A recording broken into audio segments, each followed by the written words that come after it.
All right, we are live and in person. Let's see. Let's see if we get a few people popping in here. Probably take them a few minutes, and How am I going to know when they pop in? I'll let you know. There's one. We got one. Where? Yeah. Do you see the little eye up there? I see the comments, but You where's see the the eye? comments. Where's the eye you're speaking of? Oh, I guess I'm the only one that can see it. It would be. Great.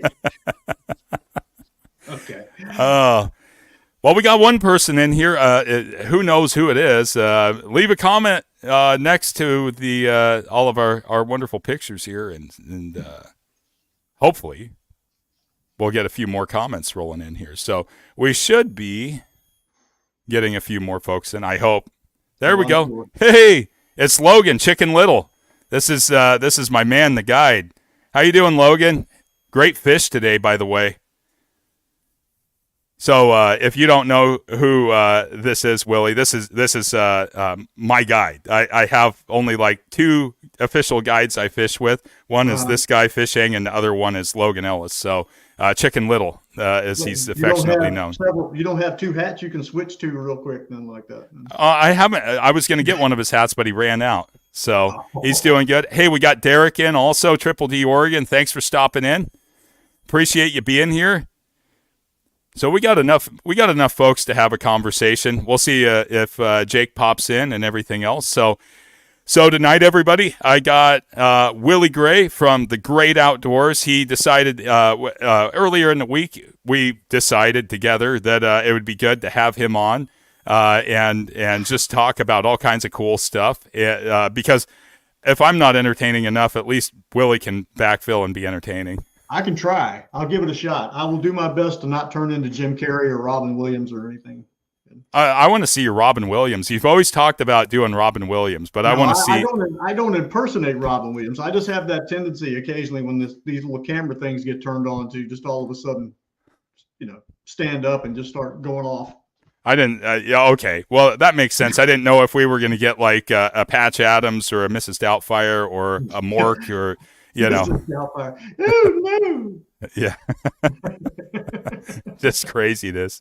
So I was going to start out tonight's live stream with a reading out of the journals of Lewis and Clark here.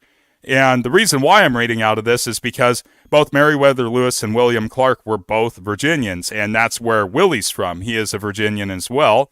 He actually lives in a very historic part of Virginia, Newport News, which we'll talk more about the nuances of living in Virginia in a little bit. But he lives very close to Williamsburg and kind of the cradle of American, the start of America, really. So how far away are you from Jamestown?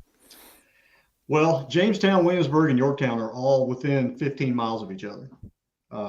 Once you get into York County, outside of Newport News, the Parkway Colonial Parkway will actually take you to all three. Williamsburg is 15 miles from Yorktown, and then you go another 7 to 10, you're in Jamestown. So. Yeah, I knew that they were all fairly close together. Matt, Kyle, thanks for stopping in. We got two other guys, Chasing Dreams, that's Matt, and Oregon Fishing Adventures, Kyle, they're here too. So we just got a few more folks in here. So, yeah, I thought, because you live there and you live so close, and I don't know how close you live to Monticello, who Thomas Jefferson was the president that did the Louisiana Purchase that made the Lewis and Clark expedition happen.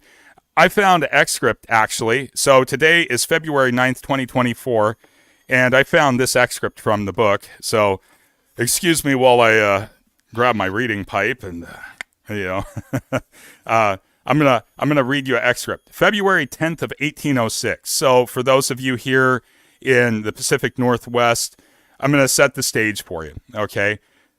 Seaside, Fort Clatsop, if you're familiar with the northern Oregon coast. You're going to know where this is at. So the salt works in Seaside is where this happened. And they were basically trying to boil down sea salt for salt because they'd ran out during the travel over the divide and everything else. Yeah, Haystack Rock there, Derek. So set the stage. We got like a 20 square mile, a 20 linear mile area, probably about 100 square miles of area. So February 10th, 1806, Meriwether Lewis writes this in his journal. Willard arrived late, Willard presumably being somebody a part of the party, in the evening from the salt works. He had cut his knee very badly with a tomahawk. He had killed 4 elk not far from the salt works the day before, which he had butchered and took part of the meat to camp. But having cut his knee, was unable to be longer useful at the works and had returned. He informed us that Bratton, another member of the party, was very unwell, and that Gibson was so sick that he could not set up or walk alone, and had desired him to ask us to have him brought to the fort. And after that, February 11th, they sent Sergeant Pryor with a party of 4 men to bring Gibson to the fort. Also sent Coulter and Weiser the salt works to carry on the business with Joseph Fields. As Bratton had been sick, we desired him to return to the fort. Also, if he thought proper, however, in the event of his not coming, Weiser was directed to return. So basically, they forced him to return. Now, if you're familiar with where Seaside is to Fort Clatsop, we have a guy with a tomahawk wound to his leg. In 1806, no doctors around, no medicine, no disinfectants, anything else. It's pouring down rain like it does on the Oregon coast. And here's a guy with basically a laid open leg and 4 dead elk that he's attempting to quarter and everything else. So this day in history, over 200 years ago, a guy was limping around Seaside with a bloody leg. So there's your daily history. And another guy was sick. And another guy was sick, yeah, all in the attempt to just boil salt out of seawater. So, yeah. You hear these people that always say, oh, I was just born in the wrong time. You read stuff like that and you think twice about saying stuff like that. Exactly. You weren't going to pick up the phone and call 911 and have a chopper fly in and get you out. No, that definitely wasn't going to happen. It's not like you can go, Coast Guard, Mayday, Mayday, Mayday. I got a guy with a tomahawk wound on his leg down at the Painted Rock Beach at Seaside, and can you fly down here from Astoria, Air Station Astoria, and fly us up to the hospital? No, it wasn't happening. Mm-hmm. So very, very interesting to read the story there. Lucas, welcome in. Yeah, salt was very valuable, and it was used as currency. That's been an ancient thing, but they were really using it for hide and meat preservation at that time. So it's very cool. Willie, you're the man of the hour. Well, I guess we'll share. No. Well, for those of you that don't know, they didn't have 4-stroke outboards either. No, Matt, they didn't. They didn't have that. They didn't have inboard outdrives. They didn't have Honda monkeys like Willie. So. That would have been nice. Yeah, no. So for those of you that don't know who this is Willie Gray. He has his YouTube channel, The Great Outdoors. I should get a link into the chat here. I'll let Willie talk, and I'll go take care of that over on the other side. But Willie and I have known each other now for, 3 years, somewhere in that time frame, probably. Definitely, at least that. Yeah. We've known each other a long time. Willie's had his channel for a long time. Willie does all kinds of cool stuff, but one of the things that's kind of paramount in Willie's stuff is he does a lot of vintage reel repair, but it's not just fixing them to look at. It's also using them to catch fish, which is super cool. So, Willie, why don't you tell everybody about yourself, and I'm going to go ahead and get your channel link in the chat so everybody can do that. First off, I'm going to say there's a friend of mine that's popped in here, Old Man, Old Truck. That's Phil. Great guy. Extremely great guy. He's a big Instagram guy, but he's getting his feet wet with YouTube here recently. Has a beautiful old Toyota pickup truck that he has put 1,000 billion, 100 million miles on, and it still keeps right on going, and he's still out there traveling in it. And Phil, I'm glad you came. Glad to see you on there. Yeah, the vintage stuff. I would like to say that I started doing that as a hobby, but I started doing it simply because I couldn't walk into Bass Pro Shops and spend $350 on a reel. So I just always have had this philosophy that you shouldn't have to take out a loan to go fishing. It's just my thing. I don't know why I enjoy using the old stuff. I actually have here one of the very first reels I ever used. That is a Abu Garcia Abumatic 120. My mother got that as a hand-me-down when I was about 5 years old. And from that point on, I just always loved using the old things. Now, don't think I didn't use the new ones. I bought new stuff when I could. But here recently, I just got into the old stuff just because it kind of got us where we are, and it still works. And I haven't yet to see a fish with a periscope sticking up out of the water to see what I'm using to fish with. So I like using the old stuff, rebuilding them, find them in the flea markets, antique stores, wherever. We've talked so many times about that, I mean, just about, Derek's saying, if it ain't broke, don't fix it, Enigmatic Witchin, thanks for stopping in. It just goes without saying, though, I see so many things where it's like, hey, this is the newest, latest, greatest thing, we got to get this going, and that's great and everything. And I'm sure Mike from Fisherman's is probably watching us here, and he's like, you're ruining my sales. No, we're not ruining your sales, Mike. Mike sent Willie.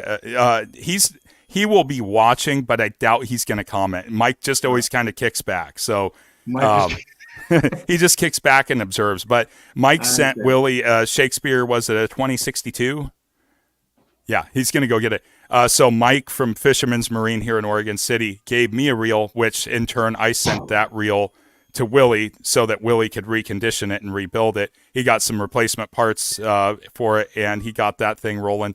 Super cool spin caster, and this is really at the heart and soul of what Willie does, is a lot of spin casters. Yeah, I love the spin cast stuff. Don't ask me why. I mean, don't think I don't use everything else, but for some reason there's just a fascination, specifically Shakespeare and Johnson. We remember these guys. Johnson Century. Yeah. I don't know what it is. There's a fascination with these. What we look at today at Shakespeare, when you think Shakespeare, you go into Walmart, you go into places and you see Shakespeare, and that's the kind of stuff that you would buy when your kid's wanting to learn. And if he breaks the tip off of it in the door of the truck or whatever, you just laugh and go, whatever. But they weren't like that back then. Back in this time frame, this one, the one that Mike gave me, this model is from 1955. That's what that reel is. And if you take this thing apart and look inside of it, man, the technology is just, it's baffling. You sit there and think that that's from 1955, and it still works. Now that it's cleaned up and everything, it still works just as good as the day it came out of the box. So like your one friend said, if it isn't broke, don't fix it. I fish with all these things, and I catch the same fish everybody else is catching, and there's some learning curves to these things, but for the most part, it's just fun. It's fun. You take something that was sitting on a shelf, covered in dust and dirt and grease locked and wouldn't even move, take it home, tear it apart on your desk, put it back together, put some line on it, and go fish. There's something that's just gratification. There's something there to that. It's just fun. Well, that's the cool part of watching that. So you go into like an antique mall, and we've I've watched you, your friends watched you, sorry. A lot of the other folks that are on this live chat probably haven't watched you, but it's a great opportunity for you to watch, all this stuff going and watch you get these reels, take the reels and do a whole bunch of stuff, to basically tear the reels down, clean them up, and do, your thing with them. But the other part of it is to watch you go out and catch fish with them again.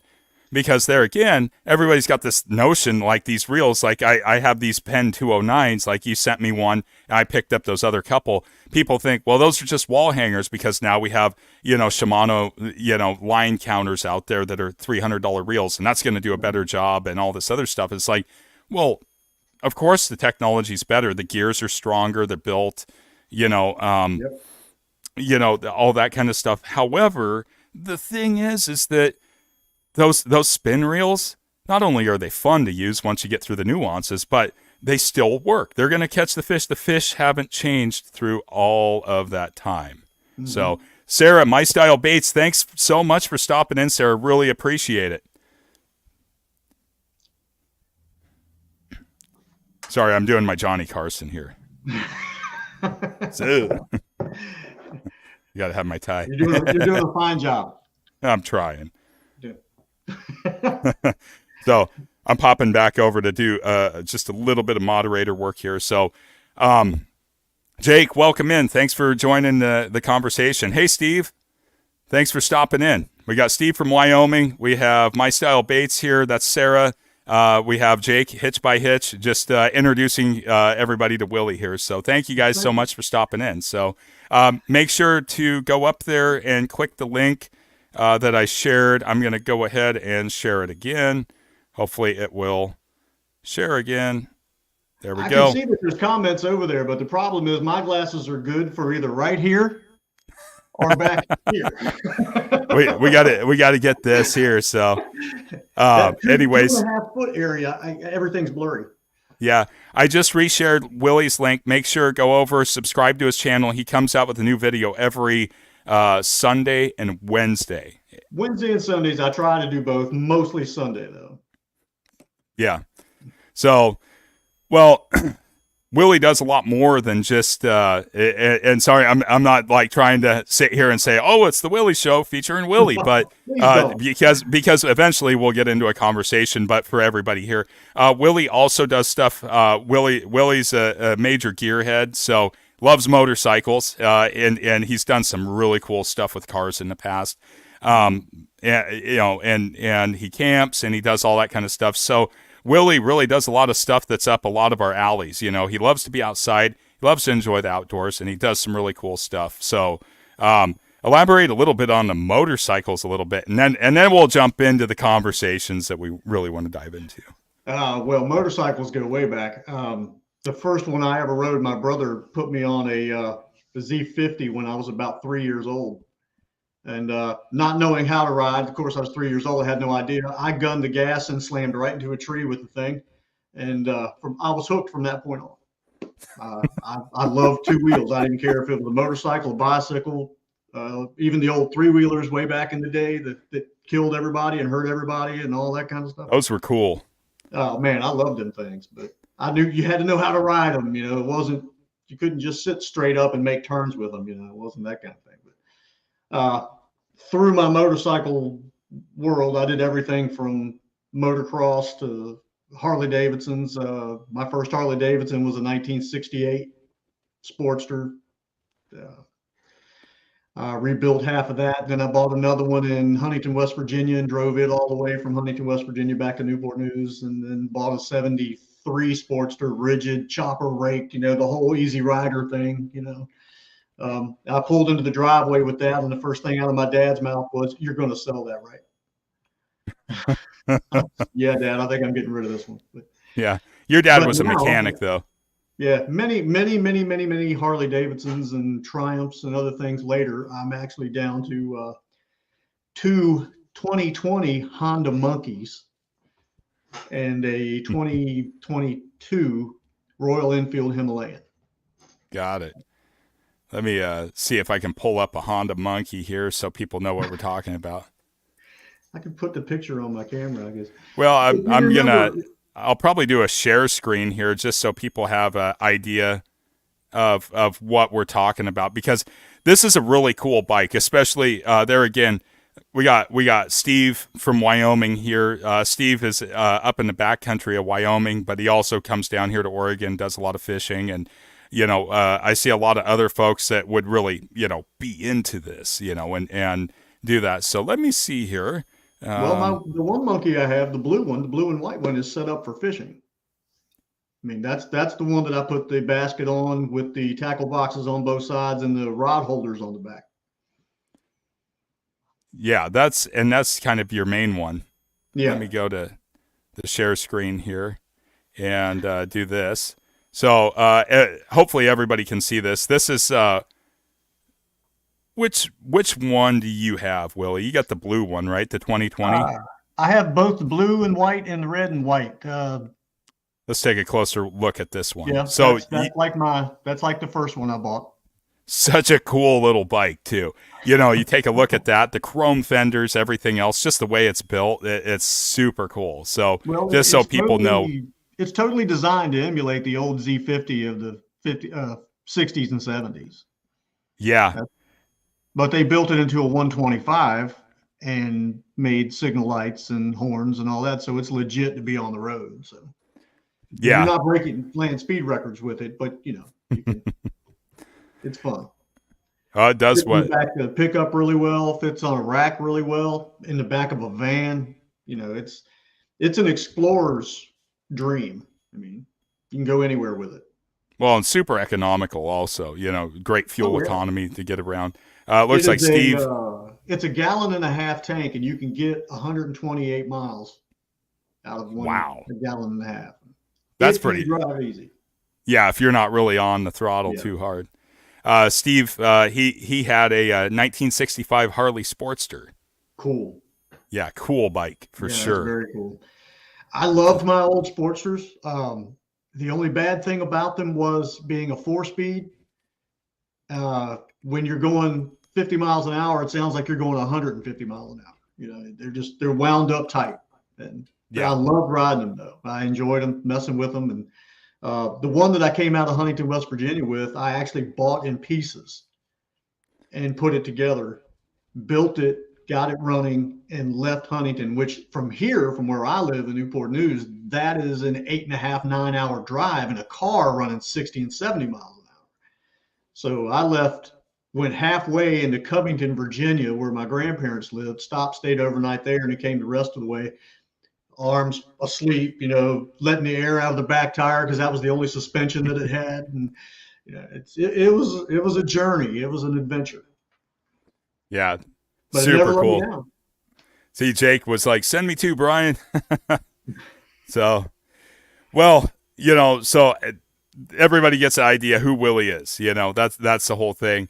But and that's kind of the whole encompassing thing with your channel that makes it cool. Is like if you're into motorcycles, you got some motorcycle stuff. If you're into camping, you do a little bit of everything, and you got a lot of different stuff going on.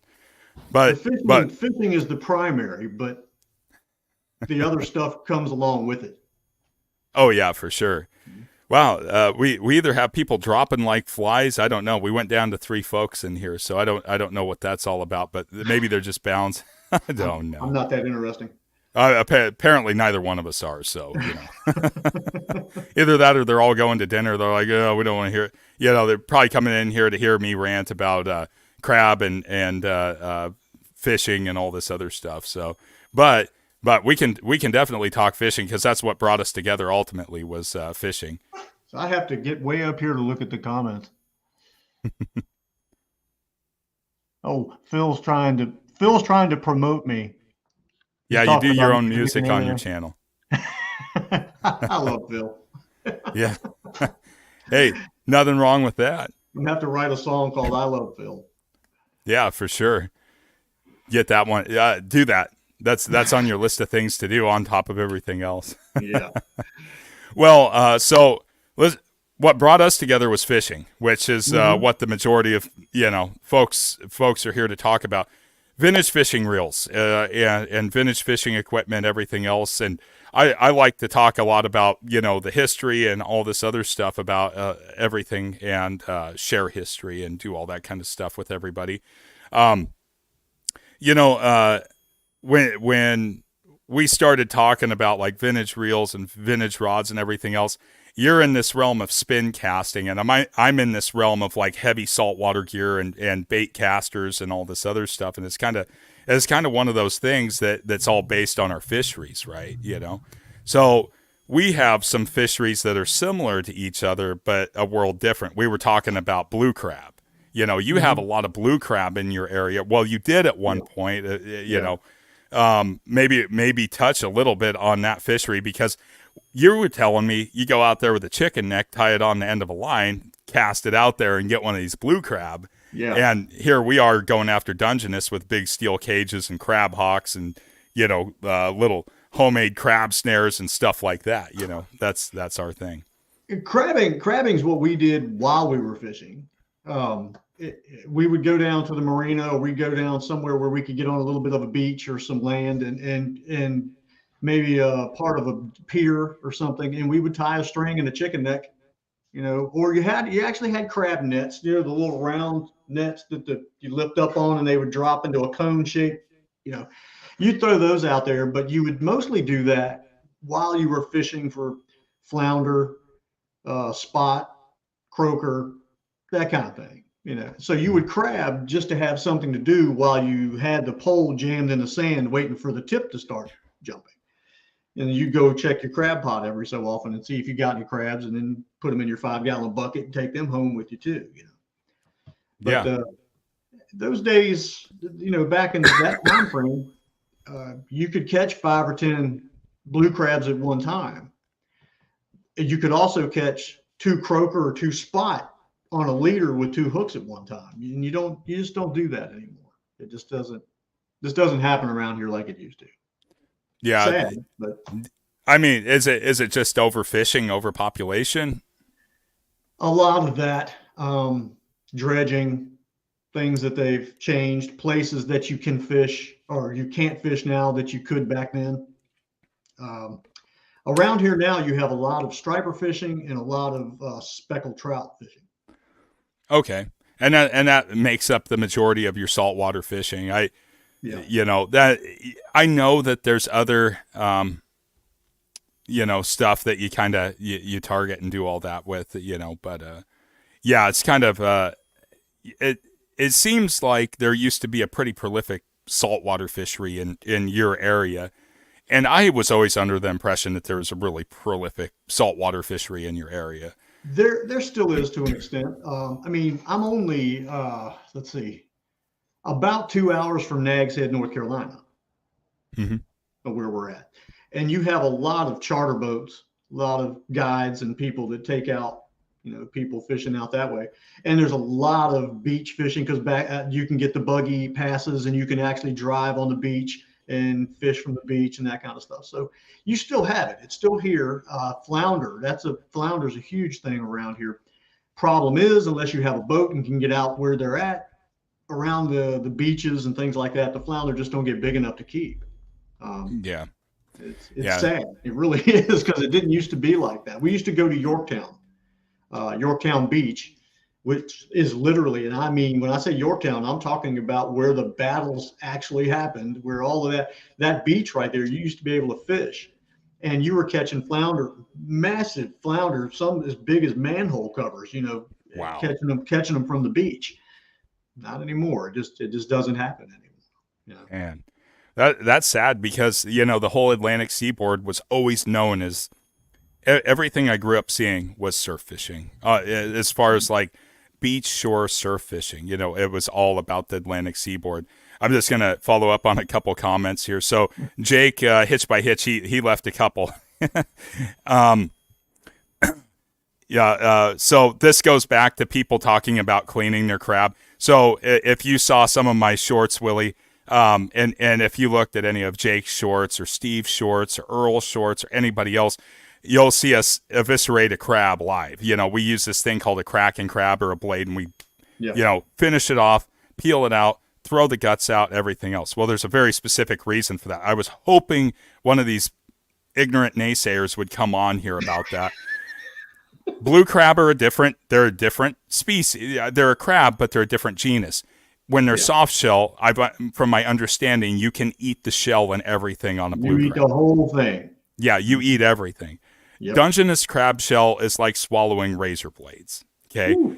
Yeah, it's extremely hard. Like, I should, Jake, you, myself, Steve, any of you guys, we should do a test and see, like, take like some salmon guts or something next time we catch some salmon and crab, and just see if that shell is hard enough to slice through those guts, because I guarantee it is a hard shell, especially winter crab. So we don't eat shells. Even when they get soft, they're still, it's like eating an eggshell. It's not good. So blue crab's different, but we get a lot of these people that sit there and say, why are you killing the crab? There's a whole bunch of meat inside the shell. Well, I don't know if you guys get domic acid in your area in the salt water, or if you've ever heard of anything like that. I know you're mostly a freshwater guy, but. Well, I grew up fishing saltwater. That's how it all began. So yes, I've dealt with the keepone. Are you familiar with keepone? Hmm. And yeah, we had that all around through here for years and years. They would say, don't eat the fish, don't eat the crabs, don't eat the oysters, don't eat the keepone is harming you in some way, shape, or form.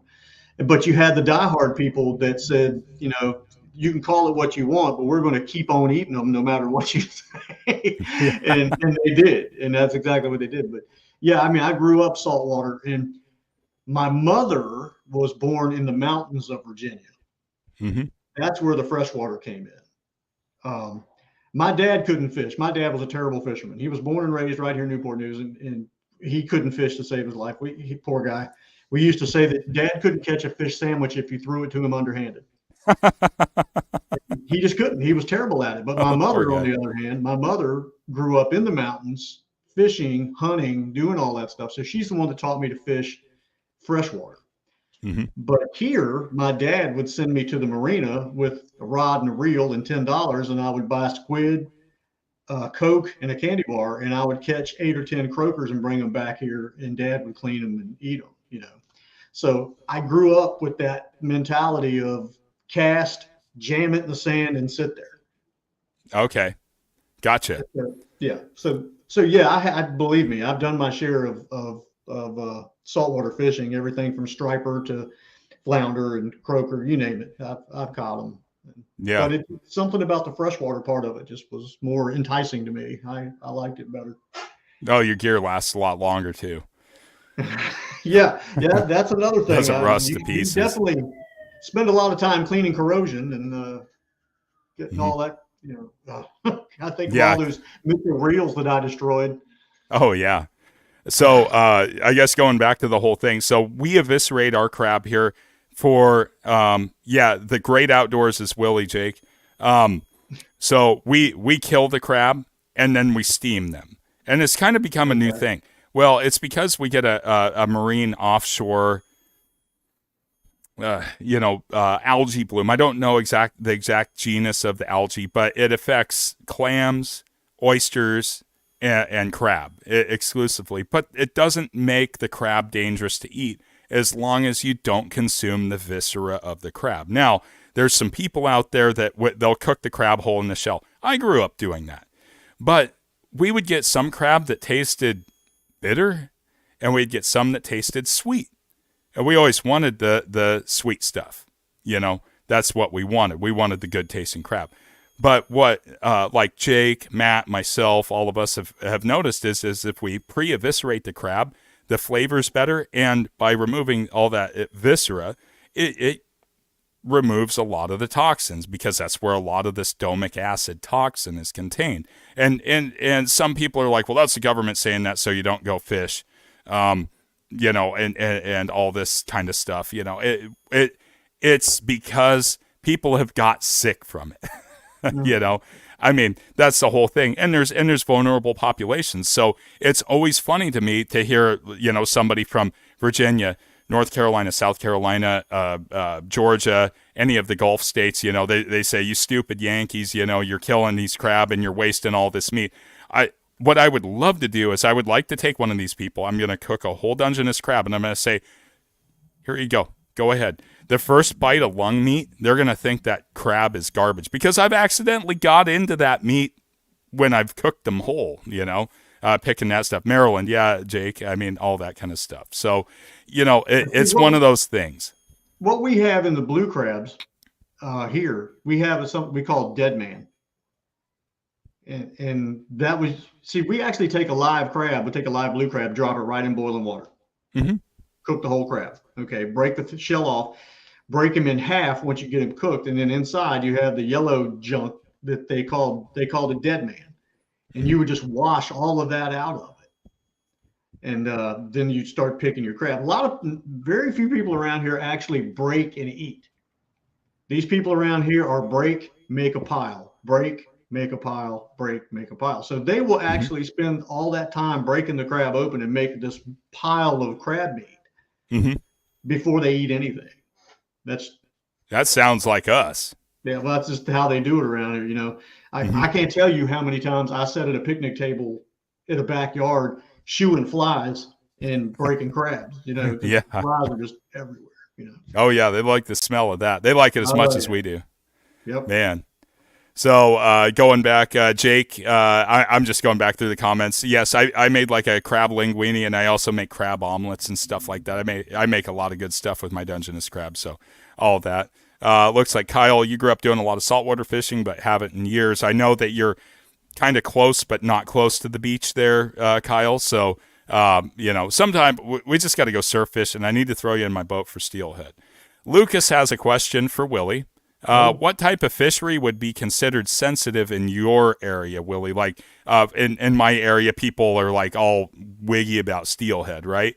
What if somebody was going to catch a fish and it was going to really turn people inside out? If, let's say, they killed it or they took it home for dinner, what do you think that would be?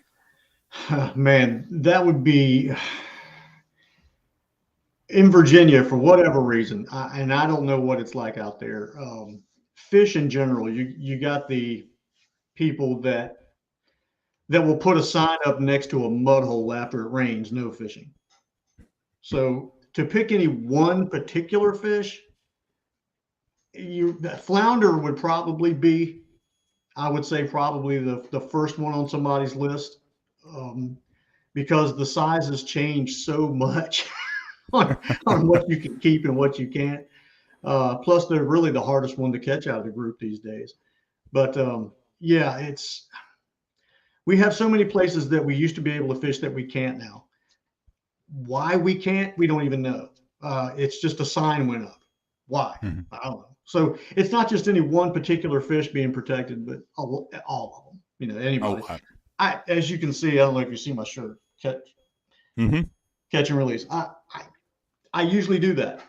It's all. I yet to have anybody come up to me and say, "You're terrible. You're catching these fish," and blah blah blah. I haven't had that happen yet. I usually always throw them back unless it's trout. If I'm trout fishing, 3 or 4 of those will come with me. I will cook those on a grill or whatever. But yeah, to have any one particular fish, I would say it probably would be flounder more than anything. That and that's just because of the fishing pressure and everything else, and it's really reduced that population. Yeah, we have a lot of striper fishermen in the wintertime. The bridges going from Newport News into Virginia Beach and Norfolk and those areas over there in the wintertime, when striper season is in, there's boats all over that. Man. And you can't find a rattle trap in a Walmart or Bass Pro Shops. They will buy every one they can get their hands on, and bucktails and rattle traps, and they'll striper fish. Yeah.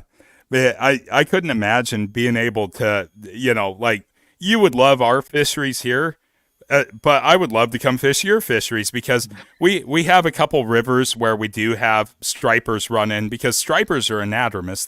They live out in saltwater, come in, spawn in freshwater, just like salmon and steelhead and sturgeon and all this other stuff.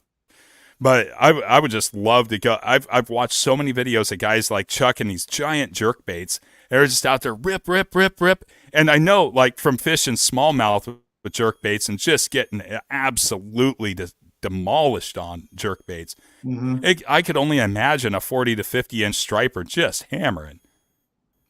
Oh man, there's nothing like a topwater hit. I mean, when you take a jerk bait or a hula popper or whatever, there's nothing like that. Pop. That explosion. It's one thing to crappie fish or to smallmouth and you're jigging on the bottom and you feel that little dip, and then you set the hook and all that. But there is nothing like a peaceful, quiet river in a calm water scenario where there's no sound except maybe some birds chirping, and all you can hear is where you're pulling that lure or jerk bait or whatever, and all of a sudden that water just goes boom. There's just something about that. I love it. I actually love it. The first thing I'll do when I pull up anywhere is topwater. Then I go jigging or worming or whatever. I hope Mike's watching this, because that's the first thing Mike always does when we're out smallie fishing. He's like, I'm going for topwater, Bubba. And he's throwing it out there, and he's like, just launching poppers. See, I throw jerk bait first. I'm always looking for that reactive prey strike, but he's out there throwing poppers and whopper ploppers or choppos or, name anything. Swim baits even, on jig heads. That's one of our favorites. I've never been a bandwagon guy. But I do have to say that when the whopper plopper came out, I had to go get one and try it, and they work. I mean, you can't take that away from them. They work. They're so obnoxious. They're so loud. They have color. They crank. I mean, I wish that we, I don't know how many of you in the comments besides Kyle. I know Kyle for sure is a you fish bass, and I know Northwest Open Seas, and I know you fish bass. If Earl was here, Earl's a bass guy. Steve from Wyoming, he actually was a pro in California, so he is pretty cool. He's got all that good stuff going on. As far as some of the other folks here, I don't know if Derek or Matt or any of these other guys are bass guys, but there is just something absolutely. There's a reason why you become a bass guy. For us, for years, it was like trout, salmon, steelhead, sturgeon, bottom fish, lingcod. And when it got too hot outside, we ran to the mountains and we went and fished trout early in the morning, late in the evening. That was it. And then we started getting perch and smallmouth and largies and crappie and bluegill. And it's like, now we can go out and fish when it's 98 degrees at 8 o'clock at night. And these things just absolutely inhale whatever we throw at them. You get that setting sun. And yeah, you can throw a Charlie Brewer, a underspin, list them off. I mean, it's so cool. I've often said that some of the biggest fish I've ever caught were on the smallest bait I was using. And it's strange how that happens. I like using the smaller baits because the smaller baits will usually tell me what's in the area. The smaller baits will attract bluegill, and I mean big bluegill. I'm not talking bluegill. I mean bluegill, crappie, bass, pike, whatever. The smaller baits kind of attract them all, and they'll let you know kind of what's in the area that you can go for. And which is one of the reasons I started using the smallest hula popper. The little smallest hula popper you can get, because anything will hit it. Anything. I've actually had crappie hit topwater on the hula popper. Oh, I'd love to see the banks, and it's a blast. It's an absolute blast because again, that's like I said, I'm kind of testing the waters. I kind of want to know what am I after, what's in there. Yeah. And like I said, we were camping a couple years ago, my wife and I. I'd been fishing all day long. There's a lake and two ponds where we camp at. Been fishing all day, and I had caught some fish. I did okay. I was doing all right. I've been catching fish most of the day. Our camper was set up on the bank at the lake. I walked up, and the sun was just starting to go down. You could still see across the water pretty good. And at the back of our campsite, there was a kind of an alleyway where they had been putting their kayaks and canoes in. And my wife, laughingly, she said, "How'd you do today?" And I said, "I did great." I said, "I think I could cast overhand behind my, with my eyes closed and could catch something, And I just walked over to that edge, took a little, it was a Charlie Brewer I think it was a smoke and silver sparkle with a 1/16 ounce jig, blasted that thing out there. She was making a fire behind me at the fire pit about 20 feet away, and I hooked into something. I thought I had unhooked a log. And this is just a little 1.25 inch, half bait. It's nothing to it. Bluegill and crappie love it.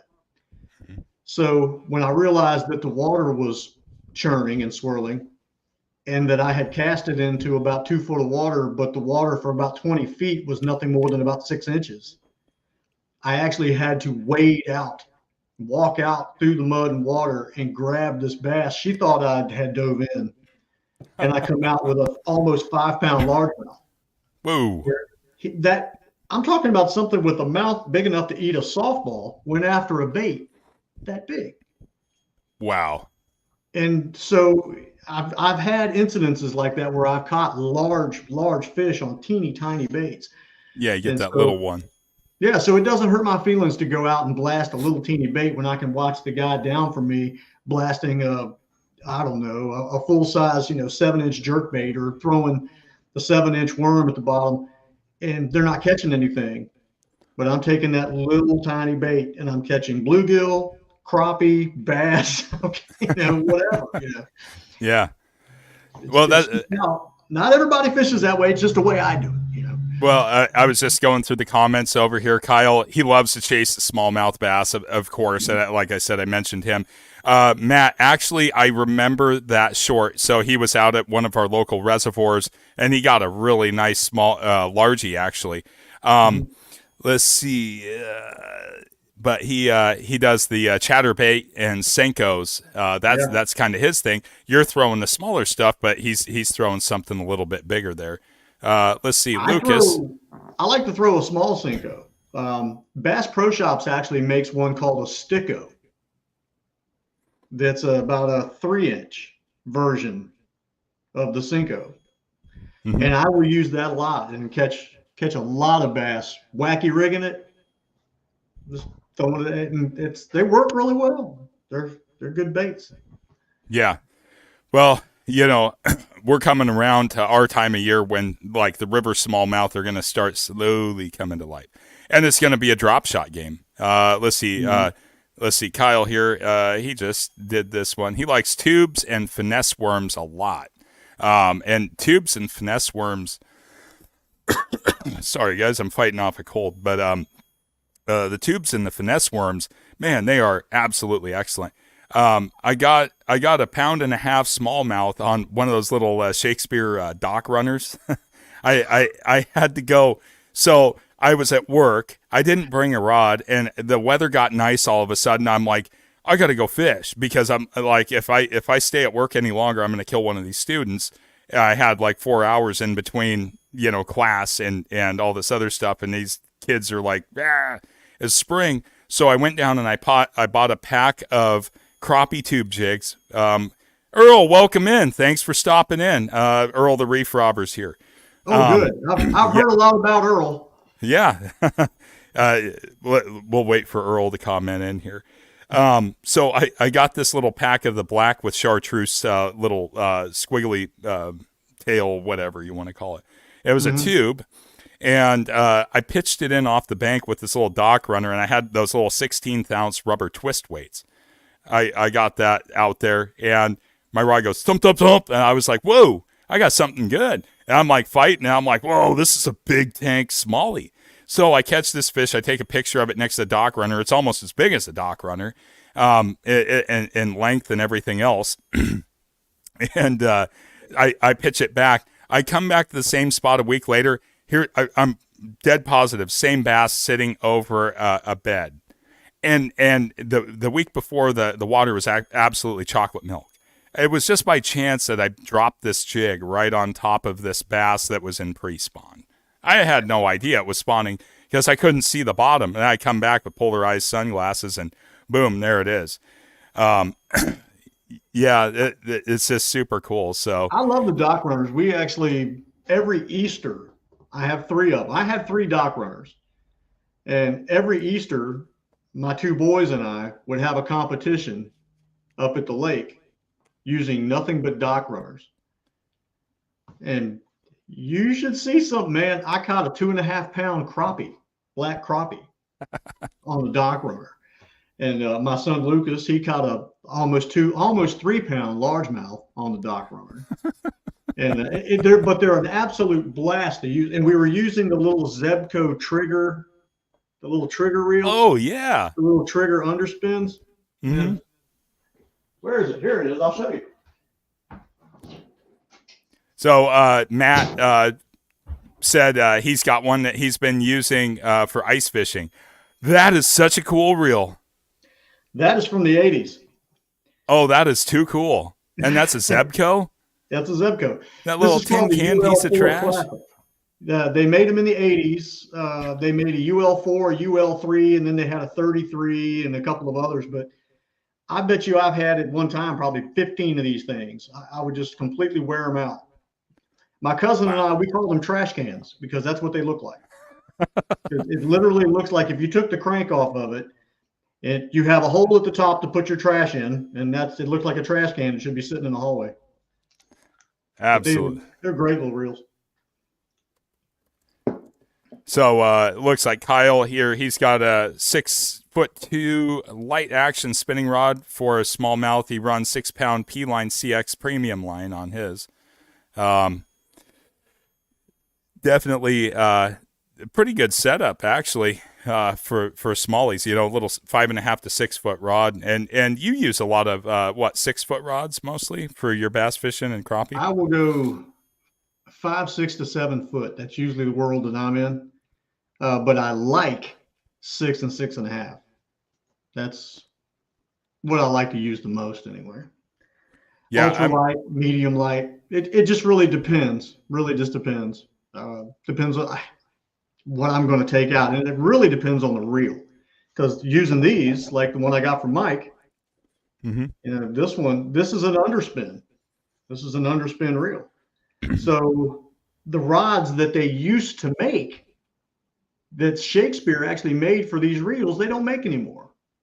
So in order to use this reel, you have to use a fly rod. So I started using fly rods with them. Works really well. You want to explain how that thing casts? Because I read through the manual before I sent it to you. This is an interesting, the way that this one cast. Earl, I'm looking at these pictures, by the way. Okay, well, being that it is an underspin, obviously it's going to sit just like I'm holding it. And you're going to reel with your left hand. To cast this reel, you have a switch on the side right here. That switch is going to be in the up position, and you will drop that backwards. You will drop the crank backwards. That releases the line. Then you have to hold the line. I got to get in the picture. You have to hold the line like it's a spinning rod, a spinning reel. You cast, you flip the switch back down, which locks it into place so you can't accidentally kick it backwards and release the line while you're like setting a hook or something like that. And your drag is the entire button. That's the entire cap. The entire cap is your drag. Such a cool reel. Oh, yeah. I was really fascinated by it when Mike showed it to me and everything else, and I started going through it. It's like, this is easy as 1, 2, 3, and it's got the guy, and he's like, flip the switch, reel this back, and throw it. I was like, that's kind of puzzling, but this is the first version of it. They had several versions, and they actually switched up to what they call you go up to an 1810. Shakespeare has such a weird way of putting their numbers to their reels. They're really funny. They're actually quite humorous, really. What they would call the model is actually the year, and what they call the number is actually what the model of the reel is. It's odd. It's really weird to get. That's why I started messing around more with these guys, the Johnson Centuries. Well, they just seem to be a bit more natural anyways, because, you know, you go for the cast and, pitch it out like a bait caster, like Northwest Open Seasons. Left-handed reels should be the standard. When I become president, right-handed will be outlawed.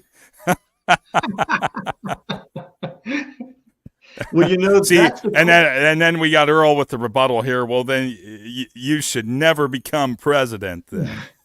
I think Earl does his. This is more comfortable to me. Well, to the whole left and right hand thing, if you go back to these guys, the Johnson Centuries, which is a lot of people didn't realize, this reel is from the late 50s and early 60s.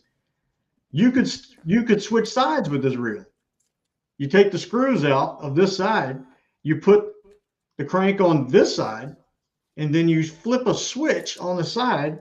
This black switch right here, if I can do it with you seeing it, you flip that switch to left-hand retrieve, and then you can retrieve left-handed. But this is in the 50s. You were switching sides, you know.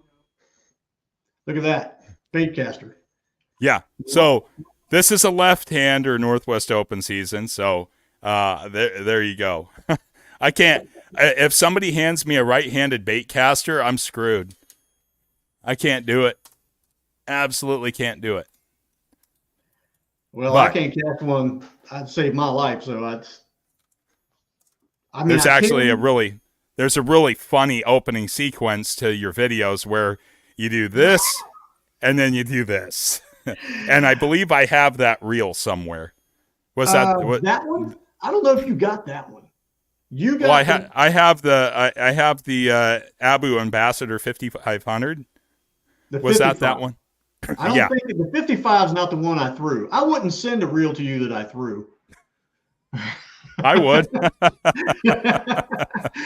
Yeah, that's in my opening credits. I went to cast. I reared back and cast, and when I did, something jammed or backlashed or whatever. Anyway, the line broke, lure went into the water, and I just threw the whole rod and reel. Everybody Yeah, thinks that that was staged, but that's actually something that I recorded that I actually did and just put it in there. that was Willie finally at his last straw. Like, I'm gonna go get my spin caster, and this Let is what I'm me, gonna do. yeah, let me go get a spinning reel or something, and I'll be right back. Now, I Yeah. did get sent Dan Selvig, who I was hoping would be on here tonight. Dan would be on here, but me and Dan, we send reels back and forth. Dan actually lives in Minnesota, where the company, where the factory for the Johnsons were at. He lives right in town where the original Johnson factory was. Hmm. He just sent me a Fluger bait caster. Oh wow. Oh yeah, from the 50s. It's from the 50s. And he just sent it to me and said, if I try this, I will probably never buy a modern day bait caster ever. So I have it now. I just got to try it and see if I can pull it off. Man, yeah, it's worth a shot with all that stuff. And I struggled with bait casters when I was a lot younger, but then the technology changed, the brakes changed, the way that you could tune them and get everything else going. It all worked out. You know, Earl's saying he can use both. He prefers right-handed, and people just have their retrieval preference. But like Kyle, said before, someone handed him a right-handed reel during salmon season, and he was thrown off. Here at Northwest Open season, when he worked in Alaska, they handed you a right-handed reel for halibut. Said you looked like a monkey trying to peel the bark off a coconut. I can relate to that. And then Matt, of course, he's saying here that I can wrong hand reel, but it doesn't feel right. I can relate to that too. Fighting some of those big fish, but with like the Johnson Century and the Shakespeare, the 2062, all that, you didn't have that option to switch those reel handles back and forth. Not back then, you didn't. The Johnsons, you did. The Century and the Citation, Oh, you could. you could switch them from side to side. Okay. But you couldn't, like the 2062 and stuff, like they were spinning reels. So back then, when you bought it, you had to either buy a left-handed one or buy a right-handed one. You didn't have the benefit of switching side to side. Yeah. Now, as far as spinning reels, we were just looking at a very unique Baca Brown, which Baki Brown is a name that should be familiar to most people here in the Pacific Northwest because they made half bail reels that were really popular for trout. If you're not familiar with these, and back in the good old days, for those of you that knew the old Portland, we had a place called Andy and Bax, and Andy and Bax sold these reels, and so that's an interesting reel because it is a half bail spinning reel. And the interesting thing about it is it's actually made by the Lionel company who made the Lionel train. Made toy trains. Yeah. And the one side of it's actually Bakelite, which is really cool. And it's got a very Mitchell-esque crank handle on it. Yeah, that's the funny thing is the way the crank handle is made. You would think that Mitchell had something to do with it. Mm-hmm. The funny thing I think about all of these reels is how noisy it must have been in the 50s because I mean, Ooh. yeah, I mean, can you imagine standing with about 20 people in a row down the side of a bank, and listening to but that like the one I got from Mike. Yeah. That thing's obnoxious. Ear piercing. It sounds like you're skinning live goats. Yeah, it's like no. The screaming goats. Let's see. Let's see, Matt. He's got a couple 1420 Ls and a Bantam 2201. So the Shimano Bantam was like the standard for steelhead fishing for a long time. Let's see, Northwest Open season. He says, honestly, I don't care if you reel right or left, but if I see your spinning reel on top of your rod reeling backwards, we can't be friends. Hey, I'm totally with him. Believe me, I've actually put that in a few videos. If I ever saw anybody with a spinning reel up like this and doing this backwards, I was just going to walk up and just slap them right in the face and then take their fishing stuff. You and Matt share the same sentiment. Not only not be friends, I will talk so much smack about you. You literally said that you were going to physically smack him. Earl, his sage sounds like Bigfoot snoring. Yeah. Let's see. And yeah, Earl, he agrees with Northwest Open season, as we all do. Let's see. And Derek, yes, so true. So yeah, definitely there's the right way and the wrong way to do stuff. I have yet, honestly, to see somebody actually, take a rod, a spin rod, and hold it like that and crank with it. I haven't seen it personally, but one. Oh, you have? Okay. Yeah, and it was actually by a very good friend that was doing it. And he was on his pontoon boat, and I looked over and I thought he was hung up, but then I actually realized he was reeling it in, and I went, "Hey, what are you doing?" "I'm reeling it in." "Well, you need to put that reel facing down and crank that thing correctly, or I'm gonna come over here and throw it in the water." Oh man, yeah. Well, that's the whole thing. It's just funny to watch people when they do stuff. Looks like Kyle's actually seen this in real life before. But Earl does make a good point. There's also more than one right way to do most things. I don't know. I guess it all kind of, does all that stuff. And let's see. Derek, you have filtered your bad friends out well, my son. And then let's see. Northwest Open Seas. Once you see it, it can't be unseen. So of course, there is that factor in it.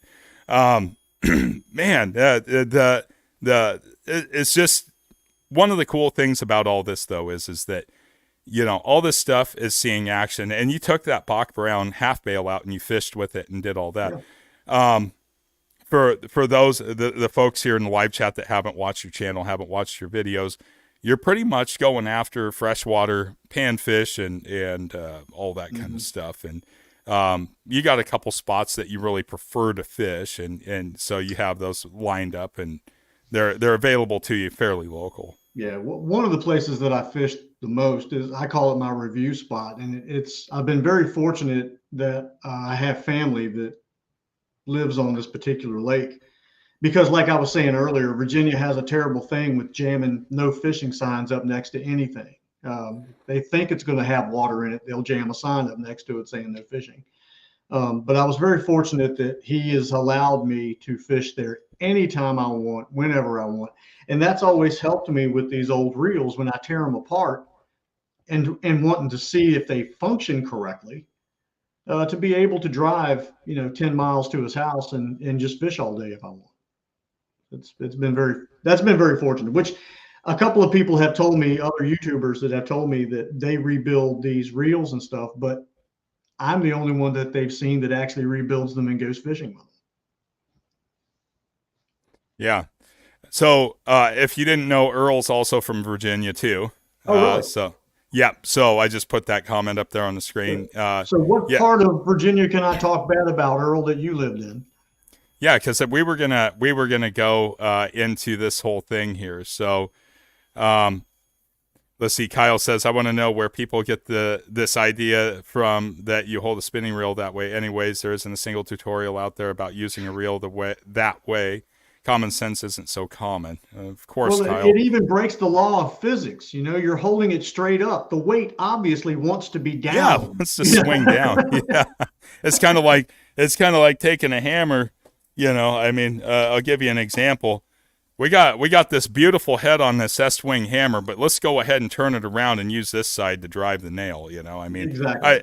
I mean, I've seen things used as hammers that aren't hammers, and for a tool guy, it's a pet peeve. But this is, and you hold it down here. You don't hold it up here to drive a nail. You hold it down here, because leverage, physics, like you said. How many flathead screwdrivers have been used as chisels in their lives? Woo! Well, if you watch the Dexter service thing, it tells you, yeah, north of Richmond, Amelia County. Okay, I'm not familiar with that. Amelia County. Yeah, or pry bars. Yeah, I'm going through so Amelia County, right? Oh, okay, yeah. No, you're right, Kyle. Let's see, like a crescent hammer. yeah. Let's see. Crescent wrenches, man, the worst thing ever made. And pry bars. Yeah, we got the tool conversation going here, Yeah. Well, we'll go ahead. So he's 30 miles west of Richmond here. Sorry, Northwest Open Season. I didn't mean to jump over, but keeping Willie. So 30 miles west of Richmond here. 30 miles west of Richmond. So then my mother's family was all from Clifton Forge, Covington, and all of that area. About 12 miles from West Virginia line. Okay. So that's where I learned to fish rivers and creeks and things like that, which I spent all my summers up there. Whenever I got out of school, as soon as I was out of school, gone to the mountains. Oh, man. I was just reading through these. Yeah, so you spent a lot of time in the mountains and everything else. Yeah, I did. So you were talking about them putting up signs everywhere where, basically if there's water, they don't want you fishing it. I know that there's probably some places open, but they're probably overcrowded and jammed up. We're very fortunate here in the West. Like Earl, he's got a little creek around his property that he fishes pretty heavily. But right around the corner, he's got all the public access. There's a public boat ramp for the Willamette River, and there's actually plenty of public bank access right around the corner from Earl. Kyle, he's got like 3 rivers within reach of him where he lives. Northwest Open Season, I know you lived up here. Obviously, you know that there's quite a few rivers up here in the Portland metro area, all that kind of stuff. But it's a really unfortunate thing that they closed down all that opportunity, because I'm like, hey, why don't you go down here? I look on like Onyx. I'm like, hey, go fish here, Willie. You're like, can't. It's unbelievable. Yeah. I use we have a museum up here that's it was Lake Maury. It's not Lake Maury anymore. They changed the name of it for whatever reason. But it's been a place that we've been able to fish for years. But the museum people closed it down for almost 10 years where you couldn't fish it at all. And then they decided, after so many complaints, they were going to open it back up to fishing, but they don't open till 9 in the morning. You can't bring in your boat. You can only rent theirs, and you're only allowed to fish for 3 hours. I mean, that's terrible. They only did that to appease the people that were complaining. So when nobody shows up, which real fishermen, who's going to try to fish after 9 o'clock, and who wants to rent their boats that are about pieces of junk, and then only be able to fish for 3 hours? In a lake that big, it will take you almost 3 hours to figure out where the fish are at. You know, so what they're doing is basically saying, hey, we tried. So when they shut it down, they can say they complained, we tried.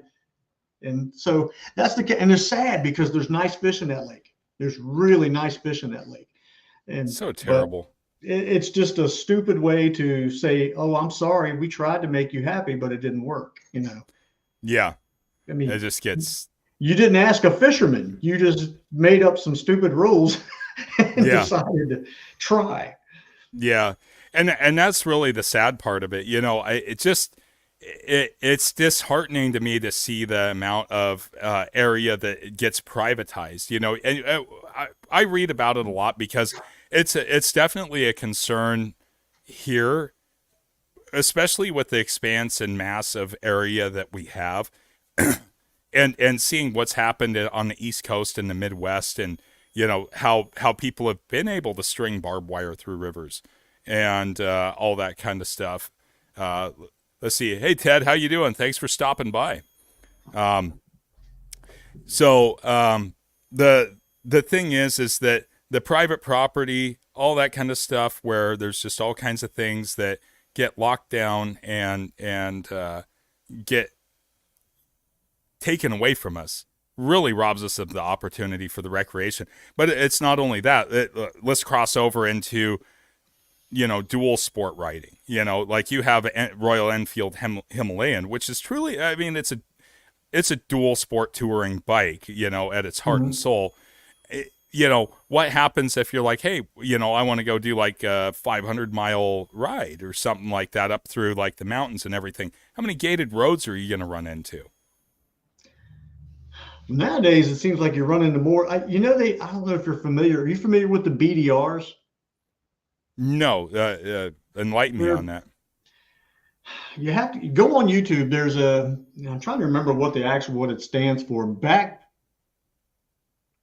something discovery route, back country discovery route, or back road discovery route, or something. Anyway, they're all over the United States.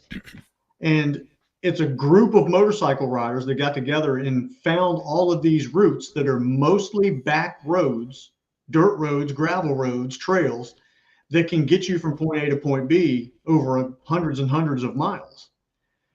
And those are great. Back country discovery routes. Thank you, Phil. Thanks, Phil. I told you I love Phil.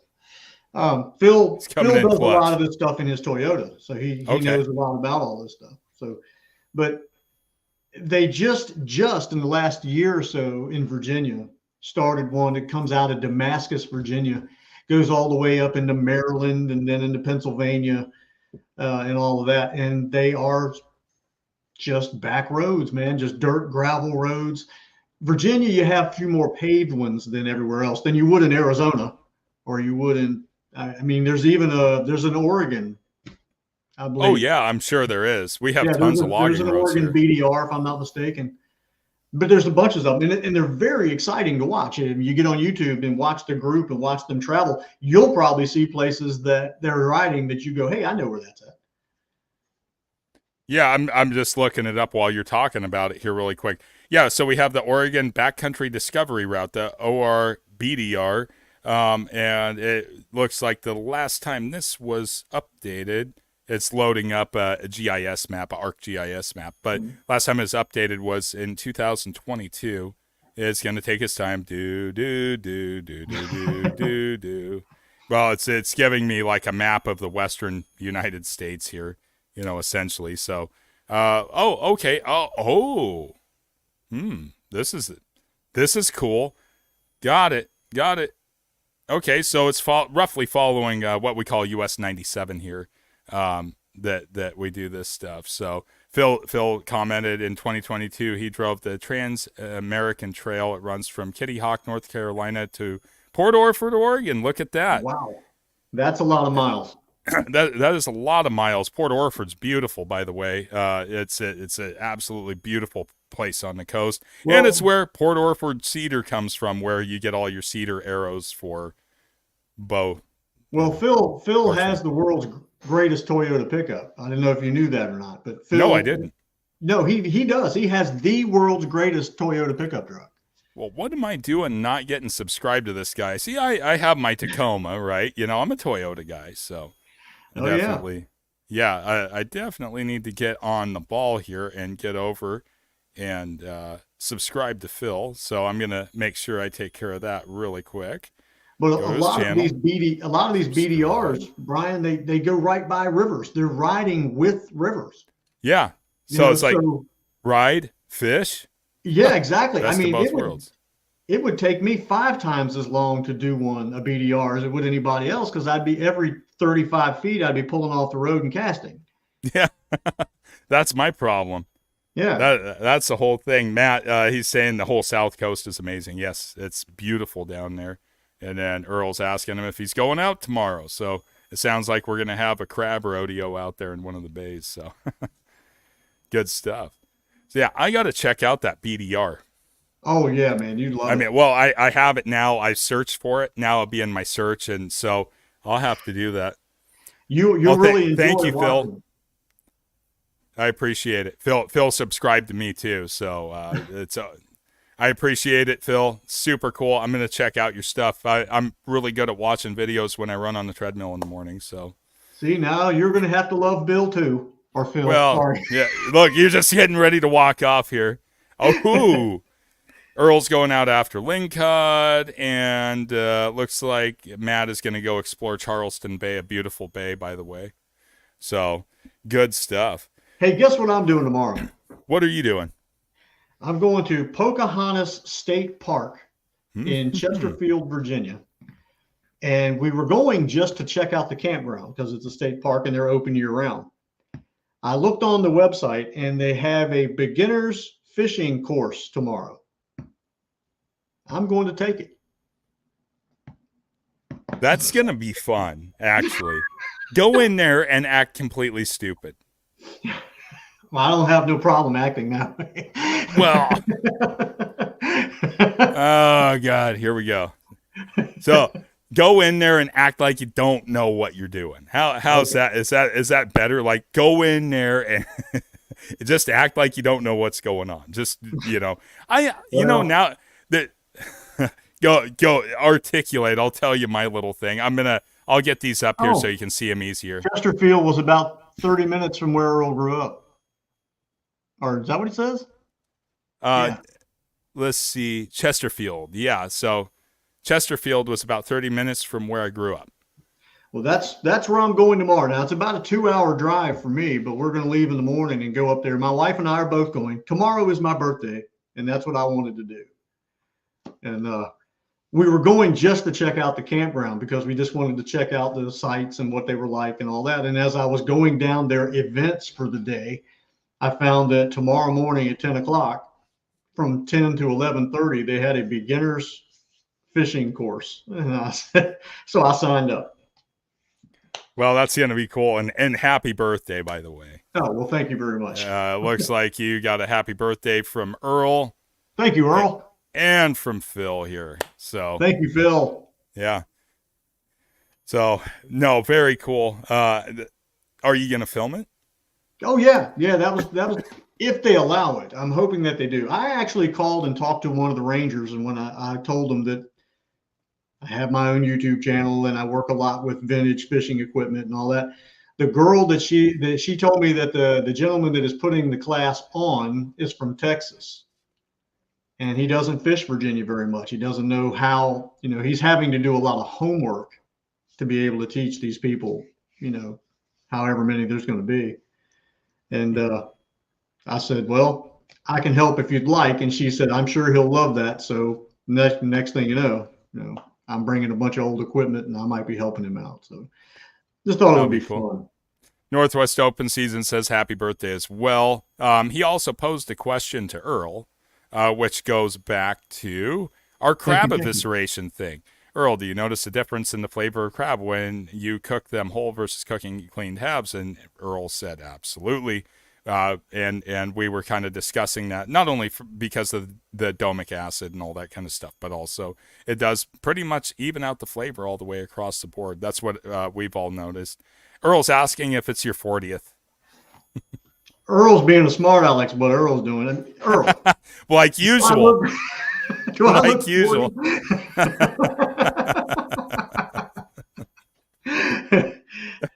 So Matt, oh, man, I wish I could see 40 again. Oh, I just got there. Yeah. I still have the brain of a 40-year-old, but I have the body of an 87-year-old. A few surgeries and some injuries later. A few things here and there, yeah. Looks like Matt's going to be spending some more time in Coos Bay. Let's see. And Matt also said, happy birthday, Willie. Thank you very much. Yeah. So Earl says, well, look at me. Now, we've talked about me enough. Let's talk about you a second. Everybody knows who I am. These giant dinosaurs that you like catching. Oh, like I did today? Yes, I heard you got a pretty good sized one today. I'm waiting for my daughter to send me the video of that because I'm putting a video together. Anyways, yeah, it was big. I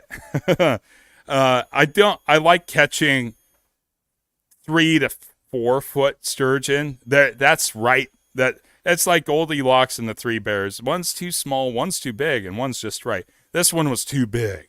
Like it grabbed the rod went da, da, da, da, like that, and I set the hook into it like a baseball, swinging a baseball bat backwards. I reeled down. I'm like, oh, it's little, and then all of a sudden it just was like, no, and it goes. Vroom.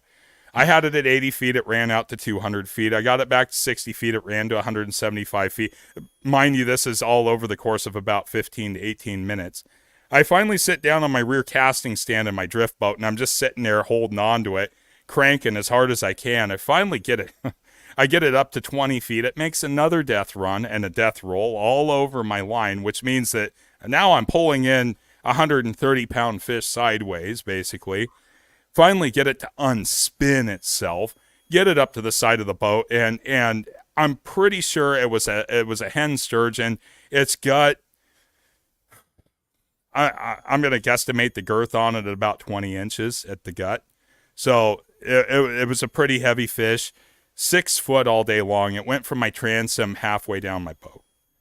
Well, not halfway. It went from the transom almost up to my oar lock, somewhere in that. So 6.5 to 7 feet. We'll just put it that way.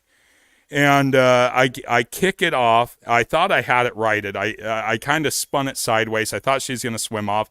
And she goes belly up and starts floating down the river. I'm like, oh, you stupid fish. So we pull the anchor. I go run down to it, get her kicked over, and she decided to give the big old, 19-inch tail slap on the way out and fling water everywhere. So we got her back down to the bottom of the river. So that was interesting. Kayla got a little 2.5 footer, which is, we say that's little. That one comes in easy. And she whacks a 5 footer. You got the pictures of those. So Yeah, she got that nice 5 footer. I said, leave it in the water. You got a good fight out of it. It took her about 8-10 minutes to get the 5 footer in. And, so we had a pretty good time catching the old dinosaurs today. Nobody else out there on the river. There was a NOAA research vessel. That was it. And then this other river boat that we have, it's called the Portland Spirit, went by, and little baby was out there doing this, waving to us. So, we had some hot cocoa and cider on the boat, and it was a good time. So that's what it should be. Yeah, that's what it should be. We're fortunate enough, where we go target them is 10 minutes from my house. So, we have this awesome fishery with these massive fish. It's 10 minutes from my house. Drive down the road, dump the boat in, go. So it's fun. The sturgeon are a lot of fun. Did some steelhead fishing last Sunday. Hooked one, lost one. It's better to, get that little bit of a tug than nothing at all. But, I went out steelhead fishing yesterday morning. And the crowds are definitely in force. So now we got shoulder to shoulder combat fishing. What is considered a big steelhead? 15 plus pounds. That's considered to be a big steelhead. So 6 to 8's average. 8 to 12 is kind of like in that, okay, that's getting a little better. 12 to 15, you're like, hey, that one got my attention. 15 plus is rocking you pretty good. 15 pound plus, we're talking about like a 36 to 40 inch long fish, just as a, so 3 to almost 3.5 foot long fish, which is just a monster. Northwest Open season, 20 pounds is really the trophy class. I look at eating class and trophy class, it's two different things. And like, 15 pound, man, you're going to have a couple beautiful, probably right in the 5 pound fillet range, but it's going to kick your ass. That fish will, that's a big fish. Kyle, his biggest is 13 pounds. I think that's about my biggest, to be honest with you. I've never touched anything in that 15 pound range, but I've been with guys, and usually the 15 pounders are big bucks, or like the 20 pounders are big bucks. I've never personally seen a hen taken that was in that size range, but it's all possible. I haven't seen everything in the world, but yeah, steelhead are one of those things where to go after a trophy fish, you're really searching for a unicorn in a stack of unicorns. So, and they're a very fickle fish. If they're there and they're aggressive, they'll eat, but they it's kind of like playing with a cat. That's the best way I can put it. Either, the cat's going to lay on the bed and puke and cough up a hairball, or the cat's going to pounce on the laser light. That's been my lifetime of experience with steelhead is that. Are they fighters, or are they just kind of dead? Yeah. I would say a steelhead and a striper are on, close to on par with each other for the runs and the jumps and all that kind of stuff. Yeah, I mean, obviously a striper could eat a steelhead, but it's just the runs, the acrobatics of the fish, the power. Depending on the bait presentation, the aggressive strike, like when you get a smallmouth that just really comes up and crushes. That's, sometimes you get a steelhead that hits like that. And sometimes you're standing there and you got, your float and it goes down and you're like, da, da, da, da, da. And then all of a sudden you're like, what's that? And then it starts fighting. It's kind of like that whole thing. Northwest Open season, his PB's like a 12 to 13 pounder. And that was on the Sandy River. Beautiful river, by the way. One of my favorites to fish. Definitely. So you're not seeing anybody saying, I got an 18-pound steelhead. I got a 20-pound steelhead. It's pretty rare. Breaking 15's kind of a tough thing. But I think between Kyle and Northwest Open season, we're kind of talking, 12 to, if we touched 15s, man, we'd be happy. Any one of us that fish for steelhead. So, yeah, it's what it is. There comes a point, and I'm sure there where you're at with the different types of fish that you fish for, that you almost know before you ever get it to the boat, within the first hook set and first 10 or 12 feet that you retrieve, what kind of fish it is. Oh, yeah. Yeah, you almost know what it is. And that's what I've always liked about freshwater fishing in general, like crappie, bass, bluegill. To me, a bluegill will outfight a bass 10 to 1. They have more fight in them. They weave and cut through the water, which makes it even harder to really, where a bass just wants to come to the top and jump. Mm-hmm. A crappie is dead weight usually. Yeah. A crappie is just, okay, I'm just reeling this in and it's heavy or whatever. But yeah, it's just the differences in the way these fish fight. And a striper is hit and run. A striper hits at 100 miles an hour and then just keeps on going as long as he can. What was it I caught last year that surprised me? Oh, red drum. Oh, yeah. Have you drum? I'm supposedly, did you have drum in the area where you No, but I've seen the fishing for the drum. Yeah, they can fool you. They're a fish that they start off when you first set the hook, you think, oh, I've just got something tiny. But at the last minute, they will take off and let you know that they're not small. Oh, yeah. They'll start stripping lines. So they kind of fool you into thinking there's something they're not. Yeah. Well, Matt was saying that we have small bluegill here, unfortunately, which we do, but fish them on a 3-weight fly rod. They feel big.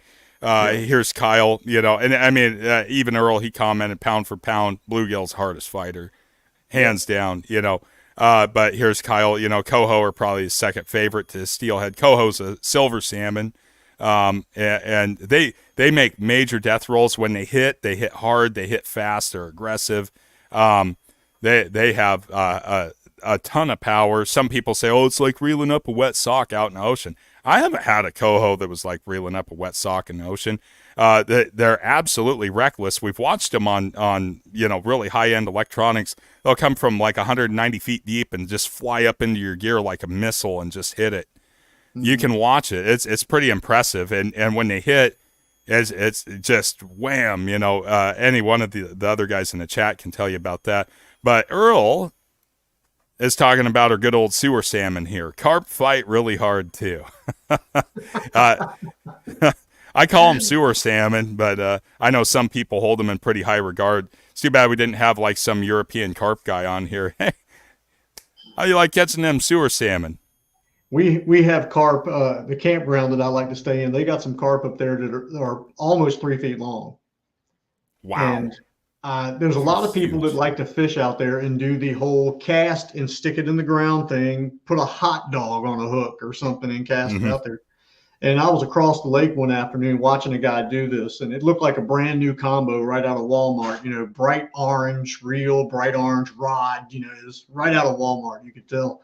He made his little stick with the V, jammed Hmm. it down in the dirt, and then he cast his hot dog and everything out there. And I told him, I said, I wouldn't walk away from that rod if I were you. And he just turned and looked back over his shoulder at me. And I was like, I'm serious. I said, I just saw you casting a hot dog out there. I said, I would not walk away from that rod. Well, I got to go back up here to the house and do it. And, well, he didn't make it 15 feet. One of those carp got that hot dog. And goodbye, rod and reel. Went Yep, there it goes. Right out in the lake. And he went out trying to get it. And he looks across the lake at me. And I just went, Yeah, it's just like, sorry, bud. Man, make the case for a decent bank rod holder. Yeah, your stick didn't do it, dude. I'm sorry. Yeah, it's amazing to me how that in Europe carp are held to such a high regard, but here, like, there's people that go and fish for them for fun. They'll go make the whole pack bait thing and all this other stuff, and they throw bait out there and they do all this stuff, and they catch them and they're like, oh, what a cute fish. And we have no regulations on carp here in Oregon. I think they do in Washington and some lakes, but we have zero regulations whatsoever. And people catch them and throw them back in. We're actually trying to get rid of them because they're not a native. They're an invasive species. And a lot of the Eastern European folks, if they see us catch one, in some cases they walk up, offer you $10 to buy it. And I'm like, really? I mean, that's the whole thing. Northwest. We would catch them using cane poles and popcorn. Yeah, they love grain. They love corn and. Yep. We actually used popcorn, actual popcorn, floating on the surface. Yeah. Man, talk about some early dapping or fly fishing there. Yeah, that's pretty much it. Of course, the cane poles didn't last or hold up very long. You'd end up snapping one off, but it was just something to do when we were bored, really. But yeah. So Northwest Open season, he just commented, I want to know why a 3-pound black sea bass fights harder than a 3-pound smallie that fights harder than a 3-pound largemouth. And Earl responds with, it's an ocean fish. And here we go, Kyle. I almost lost a rod to a carp before, too, and also recovered a rod in a carp hole that still had a carp on it. So similar situation there. Let's see. They're actually hard to snag because their scales are so tough. Some people will snag a carp, because you can see them, and they're pretty straightforward. And snagging's a legal take method here in Oregon for those. So their scales are bigger than guitar picks. I mean, they're huge, and they're very thick, very thick. Yeah, the last carp I got was with a salmon twitching jig, which you wouldn't know. Basically, think of a striper bucktail. Okay. So very similar, heavy weighted head, everything else. You pitch it out there, and so very similar to that, except with rabbit zonker or instead of the rubber skirt. Anyways, you throw this thing out there and you're twitching the salmon. And it's supposed to elicit a strike because it goes up and down. And I go, wham, and I hook something. I'm like, yeah, I'm reeling this thing up. This guy stops. He's like, man, you got a toad of a coho on. I was like, yeah, I think so. And I'm reeling it up, and here comes this big gold thing on its side just coming in. I was like, I think I snagged a sucker. And I reel it up like a large-scale sucker. Oh, no, it was a big carp. It was a huge common carp I snagged right through the side. Put a big 7/0 mustad right through the side of it. So it was pretty interesting and it punched the scales on it. But salmon twitching rod, you got 30 to 50 pound braid, 15 to 20 pound top shot. So you got a lot of force there. So of course, so let's see. And Matt was saying you can legally snag, yeah. So legal snagging carp is totally doable here. So, but I'm looking at the time and I'm like, it's 11:30 where Willie's at, and Willie's like 4 hours past his bedtime. Yeah. So yeah, we guys that get up at 4 a.m. every morning. yeah. Yeah. So I know that we've had quite a few people stick through this live stream tonight, and I really appreciate all of you that came in here, all the new folks. Phil, thanks for stopping in. And, of course, Earl, thanks for stopping in. Matt, Northwest Open Season, Kyle, you guys are awesome. I really appreciate it. And then everybody else that was in and out and in and out and in and out. Looks like, Ted, you were in and out too. So thank you for being here. And then we also had Sarah from My Style Baits in here earlier. We had Jake, Hitch by Hitch. Had all kinds of good stuff. So we'll go ahead and wrap this up. Earl even has to be up at 4 tomorrow. So, and I imagine that I will be up at 4 tomorrow. And you're only going to get 4 hours of sleep if you're up at 4 tomorrow, Willie. So tomorrow, see, it's a 2-hour drive from here to Chesterfield, so I'll have to be up tomorrow. In the class starts at 10. So okay. I think I can get up around 7. I should be okay. Okay, so you'll get 7 to 8 hours of sleep for one of your days off. No, I'll get out of the bed at 7, but I'll be awake at 4. I mean, I have a cat that won't let me sleep. He eats at 5 a.m. when I get up. Okay. So he'll make me get up and feed him too. So. Fantastic. All right. Well, everybody, thank you so much for joining our live stream tonight. And thanks, Willie, for being on here. I'm going to go ahead and end the stream. Willie will pop back into our own private studio here and all that. So good night, everyone. Thank y'all. Make sure to get over there and go check out Willie's channel. Earl hit 18,000 tonight for subscribers. So he's on a tear. I told you 20K by March, Earl. So anyways, guys, I gotta get on with Earl. Yeah, exactly. So we'll get you lined up. Everybody, thank you so much. Hope everybody has a wonderful weekend. Get out there and get some fish.